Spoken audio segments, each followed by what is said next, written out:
Judge, Well, somebody who's been very supportive of small businesses is Tom Tillis. And I think we have a yep, message for Tom coming up, right? you're absolutely right. Wilton, are you ready for this introduction? You want to run it? Run it, buddy. Hi, I'm Tom Tillis, Senator from our great state of North Carolina. Thank you to the Lake Norman Chamber of Commerce for honoring our local small businesses with a week-long series of seminars and events, as well as honoring the most outstanding small businesses in the Lake Norman area.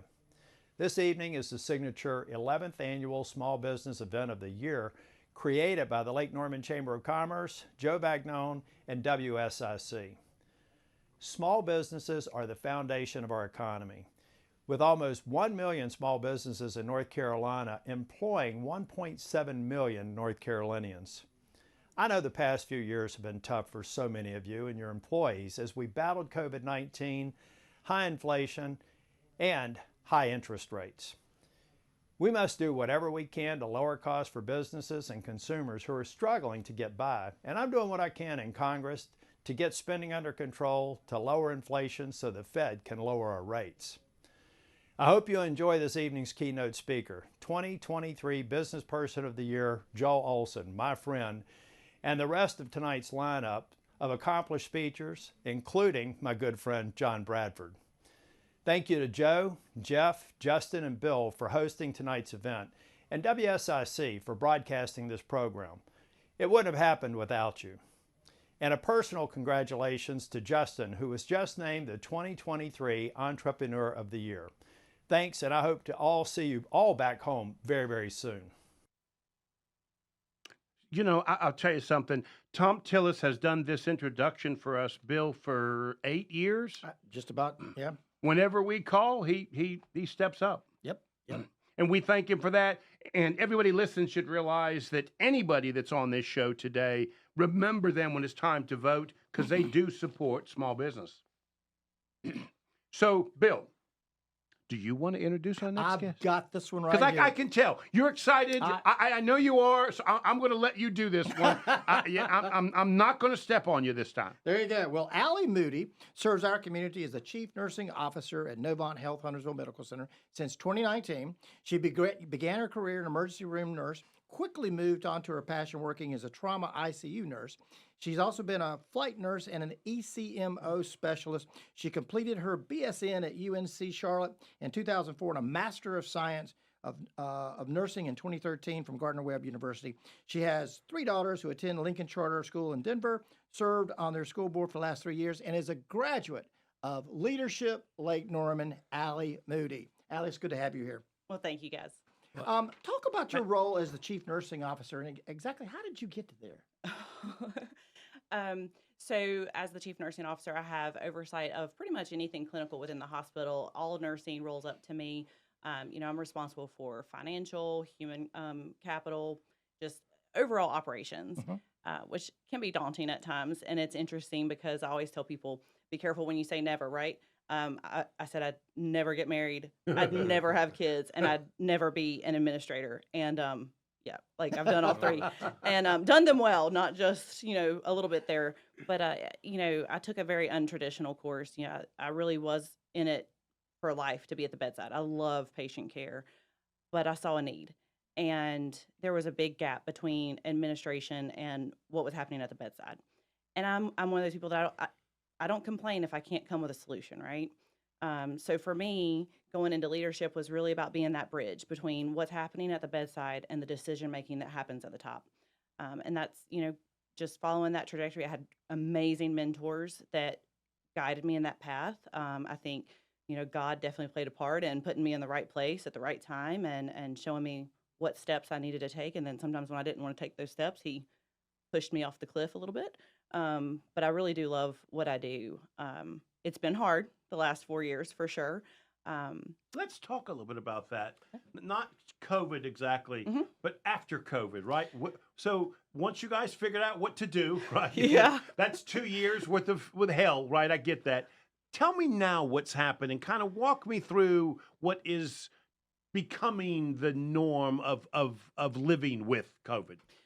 Right. So honestly, within the hospital walls, we don't see a lot of COVID anymore. So to your point, we've gotten very good at, pre-treatment. We identified people who are high risk. We have the vaccine in place, which has helped tremendously, but also just the natural progression of the virus. It's, much less severe for especially those that are in good health. So in the hospital, we're not seeing the actual COVID impact of the actual illness as much. I will say the after effects that we're dealing with more so the mental health impact that it has had, and not just on healthcare individuals, but on our community as a whole. What about, for example, I interviewed a CEO of a bank, and he told me one of the things that happened because of COVID, there's a lot more hybrid workplace, right? Yep. What about for you guys, for the workplace? What has changed? So we've gotten very good at digital health. So tele ICU. So when we had much sicker patients during COVID, and we needed a way to have that resource, but we didn't have the manpower from an intensivist. So those are our docs who specialize in ICU medicine. We didn't have the manpower to have somebody on site 24/7. And so we have tele ICU. And so essentially overnight, on weekends, if support's needed, they can push a button. We have a doc at their fingertips. We have a nurse at their fingertips. We do a lot of tele, like for our diabetic patients, education. They can come in over our iPads and do education for a patient who's newly diagnosed. We have our tele psych, so tele for our mental health, tele neuro. So neuro is another big one for us. We're seeing a lot more strokes post-COVID, and we do feel like there's some correlation with the virus and increasing that prevalence. Really? That's interesting. That's the first time I've heard that.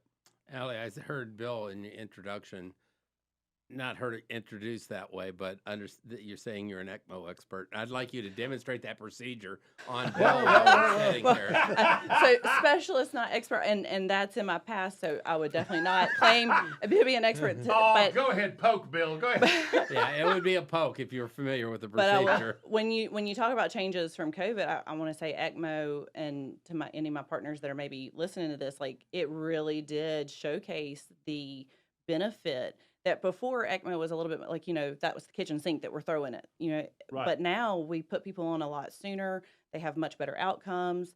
I've had personal friends and family members that have been impacted by that and are still here today because of that medical device. Can you talk a little bit about the nursing shortages and where education's going to fill the need and the demand that's coming, what you see? Mm-hmm.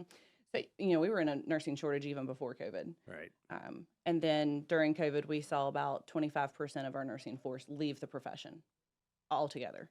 And a lot of that had to do with some of the stress and everything that it put on. But then we also saw people move and leave and go into either travel nursing, or also we're competing with like doctor's offices, med clinics. spas, I like virtual. I sold a lot of businesses to nurses. Yep. I saw them leaving in droves, Uh-huh. sharp, intelligent women that thought there's a better way to live a life. Yeah. Well, Yeah. to see retail It- pharmacy I moving mean, into that space. Well, nursing is just not for the weak. It really Right. isn't, and even more so today, especially acute care nursing. Mm-hmm. But we also have an issue from an education like allocation resource. We don't have enough spots to get. We've got people that are wanting to come in. We don't have enough spots for the educators to get them out. And so I will say Novant, and I'm sure Atrium as well, but Novant's done a lot to partner with our schools to increase their capacity. A lot of it has to do with money sometimes too, like to be a clinical instructor, they don't make as much as they make as a hourly nurse. And so when you're talking about somebody wanting to put food on the table or provide and pay their bills, like they're going to go where the money is, right? Right. And so one of the things that we're looking at is partnering with the universities. Will provide any of our team members that want to do this, be clinical instructors, will supplement their pay so that they'll stay whole, and their hourly rate will also give them, if they work 3 shifts for us as full time, we'll give them one of those shifts back to use for education for our clinical site rotation, so that they have those instructors to help support and be able to give us. Does that qualify for GME? Do you know? I'm not sure. I don't know either. That'd be graduate medical education. Feds offset some of the costs to be able to do that education. Yeah, I'm not sure. Alli, we're very fortunate that Novant is the presenting sponsor of our Focus Fridays. And so for the last 3 years, we've been, since COVID, we're able to hear Mike come on a monthly basis, talk about what's going on in the healthcare industry. And in the first year of COVID, healthcare workers were looked at as as with tremendous gratitude, everybody was thankful. But as COVID kept going on and on and on, eventually people started shifting their frustration to the healthcare workers. We saw burnout, we saw frustration. What is the leadership doing to take care of some of the stress post COVID now with our healthcare workers? You're so right. I think we've seen over 100% increase in workplace violence within healthcare, and a lot of that is directed to Wow. Yeah. That's a big number. And then there's research studies that back that. I am not just pulling it. Right. But it's concern. That's probably one of, as the CNO of the facility, that's probably one of my biggest concerns, because we already have team members who are struggling with stress and burnout and fatigue. And then you compound that with verbal, emotional, physical abuse, and it just compounds that. And again, when you go back to the nursing shortage, people are leaving because they don't want to deal with it. Yeah. And so from a Novant standpoint, and what we've done, we have an amazing physician partner, Tom Jenicky. He does everything wellness and has implemented a lot of amazing things that are resources. One of it is EHAT, so it's Emotional Health Advocate Team. So any of our team members who are passionate about mental health can take a one-day training course in mental health first aid. And then they're able to help support their peers. We teach them early recognition of somebody who might be going into crisis, might need help, what the resources are. It's just like first aid, right, for your physical body, but for mental. And so we have a lot of just bedside team members who, again, are passionate about that. They want to keep their friends and their peers at the bedside and keep them whole from a mental perspective, right? And so that's been a great kind of almost grassroots movement within Novant that's been amazing. But I will say, too, we're working with some digital platforms. So NeuroFlow is one of the apps that we provide access to our team members for free that they can download, that really helps with stress management, mindfulness, just relaxation techniques as a whole. Also, we're working with BetterHelp. I'm sure you guys have probably heard the advertisements for that, but we're working with them to have a partnership so that we can hopefully in the future offer that to our team members as well. Just because access to mental health is a problem as well. You mentioned digital. So what's the thought in the nursing profession and care delivery, and how AI is going to have a role? Will that be embraced? Will that be pushed back against? And how do you see AI being utilized to the benefit of patient care? So we already use a lot of AI. Mhm. And I probably won't even be able to speak to everything that we use that has AI components to it. One of them is embedded within our radiology software, and I'm probably not going to use all the right terms, but it can assess anomalies within scans, and it'll highlight it to like with a green shade or whatnot, to really draw our physicians and our radiologists' attention to it. And, so before you're using, humans and our eyes, and we're human. And now And you don't want to use my eyes. Well, and so sometimes too, when you're like, I'll take a brain scan, for example, there might be just a pinpoint abnormality, but it has huge impact on what deficits it creates for patients. But it could be easily missed depending on how the clarity of the scan is, the positioning of the patient, whatever. So this AI can actually find that, highlight it, and draw that radiologist's eye to it, so it can be assessed more thoroughly. Well, you see it in mammograms, right, with thick breasts and stuff where you can't see things. Yep. That would help. Even outside of radiology, we have a software, whatever it is embedded within our EMRs, that's electronic medical record, and it creates or spits out what we call a deterioration index score. And so it'll predict if your patient is going to potentially have a negative event in the next 24 hours. Wow. And so then it draws the attention to the nurse to say, hey, you might want to look at XYZ a little bit more closely, or you might want to ask for, some more scans, blood work, whatever the case may be. But it really can kind of move that patient to the forefront, right? And so that's on our priority, it's on our radar. Not that our other patients aren't. Sure. But again, sometimes some of our patients need a little bit more attention depending on what's going on. But it pulls from all kinds of data sources within that EMR, even from just nursing documentation that they're typing to create that score. Alli, what you did was just define why this show was titled Nurturing the Mind, Body, and Finance, because we really do need all of those working together. Thank you so much. I want to just highlight that Novant is the presenting sponsor of not just this show, but all of Small Business Week. And so we thank you. Focus Fridays. Junior Leadership Lake Norman, Leadership Lake Norman, our Focus Fridays. So we really appreciate the support of Novant Health Huntersville Medical Center. Well, Thank thank you. you. You guys make it easy to throw our support at you. We love it. Thank you, Alli. Thank you so much. Thank you. Thank you for what you do in the community too, taking care of people.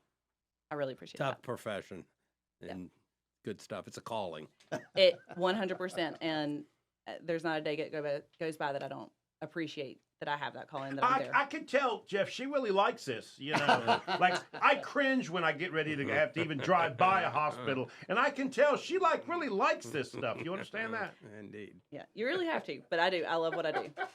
Thank you so much. Thank you, Thank you. Alli.